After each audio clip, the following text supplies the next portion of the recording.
Viewers, আজকে আপনাদের দেখাবো কিভাবে আপনারা ক্যাশ অ্যাপ থেকে ব্যালেন্স ক্যাশ আউট করবেন। যদিও বিষয়টা অনেক ইজি, তো অনেকেই ভাবতে পারেন এটা কোনো দেখানোর বিষয়ই না। তো যারা নতুন তাদের জন্য বিষয়টা কঠিন লাগতে পারে, কিন্তু যারা নতুন তাদের জন্যই বলা চলে ভিডিওটা।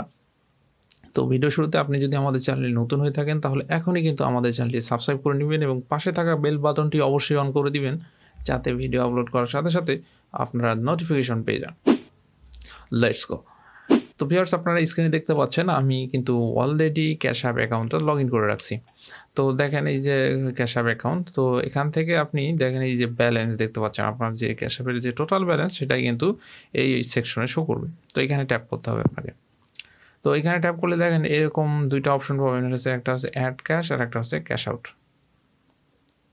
তো আপনি চাইলে কিন্তু অ্যাড ক্যাশও করতে পারবেন ক্যাশ আউটে, আর আমি কিন্তু আপনাদের অ্যাড ক্যাশটা পরে দেখাবো পরবর্তী কোনো ভিডিও। আজকে কিন্তু ক্যাশ আউট করে দেখাবো।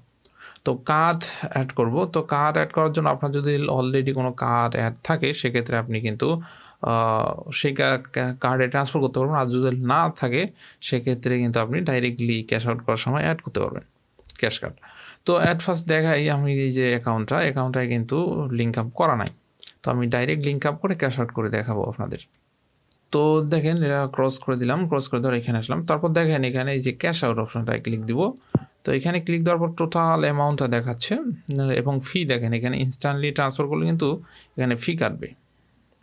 ইনস্ট্যান্ট ট্রান্সফার দুইভাবে ট্রান্সফার করা যাবে। আপনি চাইলে ব্যাংকের ট্রান্সফারে দিতে পারেন, সেক্ষেত্রে দেখা যায় ফি কাটবে না আপনার, কিন্তু 2 দিন টাইম লাগতে পারে। আর আপনি যদি ইনস্ট্যান্টলি ট্রান্সফার করেন কার্ডের মাধ্যমে, সেক্ষেত্রে কিন্তু আপনার ইনস্ট্যান্টলি আপনার ব্যাংকে অ্যাড হয়ে যাবে, আপনার ক্রেডিট কার্ডে অ্যাড হয়ে যাবে। তো আমি এতগুলো ক্যাশ আউট করবো না, জাস্ট আপনাদের দেখাবো, যার জন্য আমি চাচ্ছি এখান থেকে $10 ক্যাশ আউট করবো জাস্ট। তো $10 যদি আমি ক্যাশ আউট করি, এখান থেকে দেখেন এটা কিন্তু 25 সেন্ট ফি কেটে নেবে। তো এটা ফি কাটবে এই জন্য এখান থেকে দেখেন আমি ইনস্ট্যান্ট ট্রান্সফার করে দেখাবো, আর আপনি চাইলে স্ট্যান্ডার্ডও করতে পারেন। এখান থেকে কিন্তু অবশ্যই ব্যাংকটা ফ্লাইট ইউজ করে লিঙ্ক আপ করে নিতে হবে আপনাকে। ওটা থাকলো, ওটা আরেকদিন দেখাবো, আজকে ইনস্ট্যান্টটাই দেখাই না, আপনার ভিডিও কিন্তু লং হয়ে যাবে। তো এখান থেকে ইনস্ট্যান্ট ট্রান্সফার করার জন্য এই জাস্টটা ইনস্ট্যান্টে এখানে ক্লিক দেবো। তো এখানে ক্লিক দেওয়ার পর ইনস্ট্যান্ট ক্যাশ আউটের জন্য কার্ড অ্যাড করতে বলবে। তো আপনার যে ভার্চুয়াল কার্ড আছে, ভার্চুয়াল বা ফিজিক্যাল যে কার্ড থাকুক না কেন আমেরিকান, সেই কার্ডের ইনফরমেশনগুলো এখানে দিয়ে দিবেন। তো আমি দিয়ে দিচ্ছি, অবশ্যই কিন্তু স্ক্রিনটা ব্লার করা থাকবে সিকিউরিটি পারপাসে।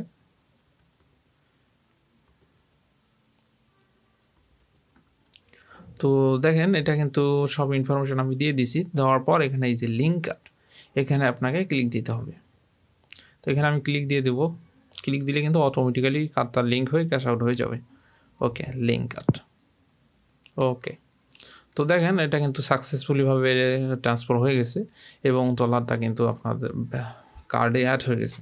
দেখেন এই যে তো instantly deposit to your bank account, বাস হয়ে গেছে। তো এখান থেকে ডান। তো ব্যালেন্স কিন্তু দেখেন ইনস্ট্যান্টলি কেটে নিছে এখান থেকে। তো এখান থেকে এই যে অ্যাক্টিভিটিতে গিয়ে আপনি কিন্তু দেখতে পাবেন, অ্যাক্টিভিটিতে গেলে দেখেন এই যে ক্যাশ আউট করা হয়েছে 10, সেটার অ্যামাউন্টটা এখানে দেখা হবে। তো এই হচ্ছে ক্যাশ আউট প্রসেস। অনেকেই আমাকে নক দিছিলেন যে ক্যাশ আউট প্রসেস নিয়ে, তো সেটাই আপনাদের দেখাইলাম। আর এখানে যে ফিটা কিন্তু আপনার অ্যামাউন্টের উপর, তো মিনিমাম কিন্তু 25 সেন্ট থেকে শুরু, আর যত আপনি অ্যামাউন্ট বেশি ক্যাশ আউট করবেন সেক্ষেত্রে ফিটা কিন্তু ইনক্রিজ হবে। মিনিমাম ফি হচ্ছে 0.25 USD। তো কার্ডটা আপনি কিন্তু রিমুভ করার জন্য এখান থেকে এই যে লিঙ্ক কার্ড, এখান থেকে রিমুভ করে নিতে পারেন। তো আজকের ভিডিওটা এই পর্যন্ত। আশা করি যারা নতুন তাদের ভিডিওটা হেল্পফুল হবে। তো ভিডিওর শেষে আবার বলবো, যারা এখনও আমাদের চ্যানেলটি সাবস্ক্রাইব করেনি অবশ্যই কিন্তু চ্যানেলটি সাবস্ক্রাইব করে নেবেন এবং পাশে থাকা বেল বাটনটি অন করে দিবেন, যাতে ভিডিও আপলোড করার সাথে সাথে আপনারা নোটিফিকেশন পেয়ে যান। ধন্যবাদ সবাইকে।